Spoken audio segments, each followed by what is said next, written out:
From the smoke-choked skies over Tehran to the high-stakes corridors of NATO, the world as we know it is shifting right under our feet. You can feel it. The global security landscape has just entered a dangerous, volatile new chapter. And for India, this brings not only unprecedented challenges, but also some truly incredible opportunities. Things are moving so fast, it's hard to keep up. But today, we're going to connect the dots. We're going to piece this entire complex puzzle together. And stay till the end, because I'm going to reveal how all this chaos is fueling a hidden war against India itself. Okay, let's get into this. So here's how we're going to break it down. First, we'll look at the explosive situation unfolding around the world. Then we'll zoom in on the covert threats aimed directly at India. After that, we'll get into India's calculated and really powerful response. And finally, we'll see how all of this is forging a brand new seat for India at the global high table. All right, let's start with the overt conflict, the stuff that's making headlines. What we're seeing in West Asia right now isn't just another crisis. It is actively redrawing the map of conflict as we speak. And the first domino to fall was in Tehran. The images coming out of Tehran, they're apocalyptic. We're talking about direct strikes on fuel depots that have created literal rivers of fire pouring through the city streets. But what happened next was somehow even worse. The intense heat generated this massive, toxic cloud, which led to a phenomenon called black rain, a corrosive chemical soup falling from the sky. Experts aren't mincing words. They're calling this a blatant act of ecocide. The warnings are dire: chemical burns and severe lung damage for anyone exposed. And the human cost? Well, it's just staggering. Since this new phase of strikes kicked off at the end of February, more than 1,200 people have been reported killed. In the capital alone, that's a devastating toll in just a few short weeks. Right in the middle of this inferno, there's a huge power shift going on. Following the death of Supreme Leader Ali Khamenei, his son, Mojtaba Khamenei, was put in charge with lightning speed.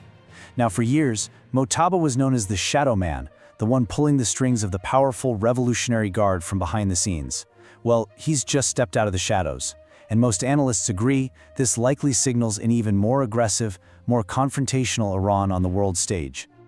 Okay, so that's the overt war, the one everyone can see.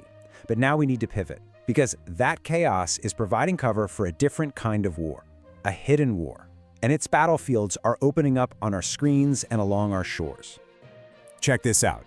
A really sophisticated AI-driven propaganda campaign is in full swing.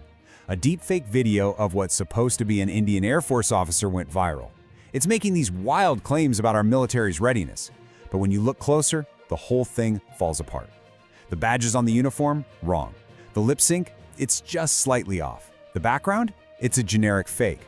See, the goal here isn't just to spread misinformation.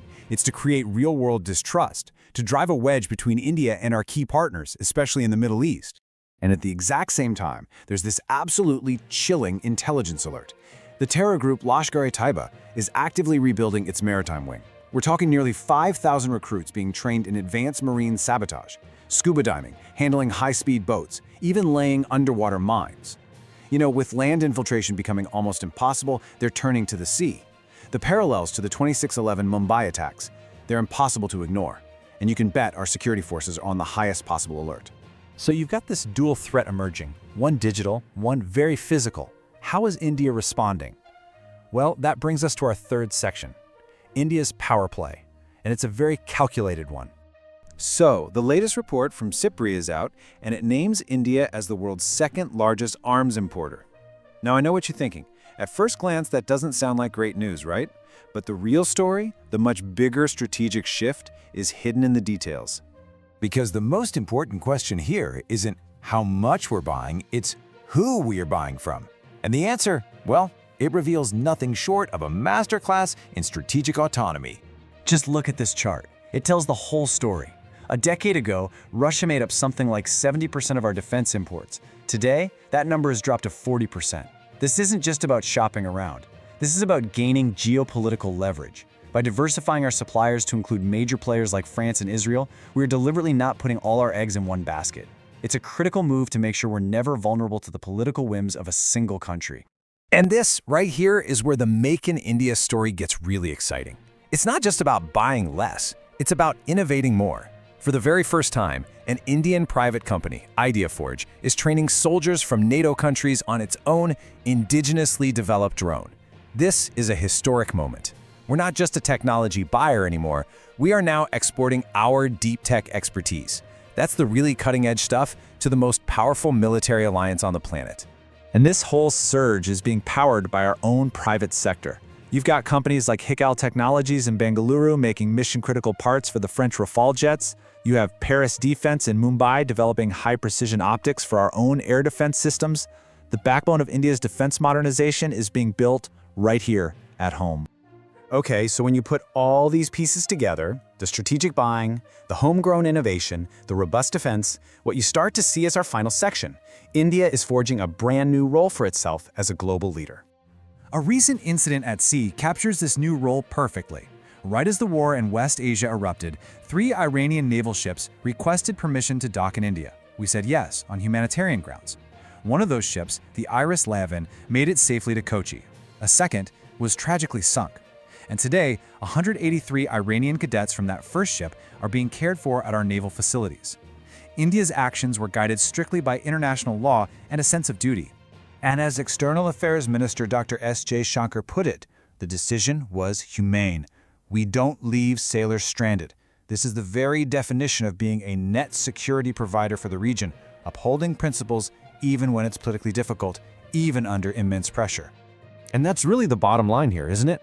India is showing the world it can be both. It can be a hard power, training NATO forces on our advanced tech, and at the same time it can be a responsible power, offering humanitarian aid to sailors from a nation in conflict. It's strength balanced with compassion. And as we navigate this incredibly complex world, we never ever forget those who stand guard over our nation. So we take a solemn moment to honor the brave hearts who made the ultimate sacrifice for us on this day, March 10th, throughout our history. And we keep Sepoy Akshit Kumar in our prayers. It's for them and for the future of our nation that we have to be ready for all threats, especially the ones on the newest front lines.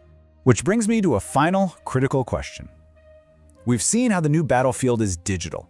With the rise of these sophisticated AI-powered propaganda campaigns designed to sow chaos from within, is it enough to just play defense and debunk these lies after they've already spread? Or does India now need to establish a dedicated information warfare command to get ahead of these threats? I really want to know what you think, so drop a comment below. If this explainer helped you connect some of the dots in this crazy, changing world, please hit that like button and share it. And of course, make sure you subscribe for more deep dives into the forces shaping our future.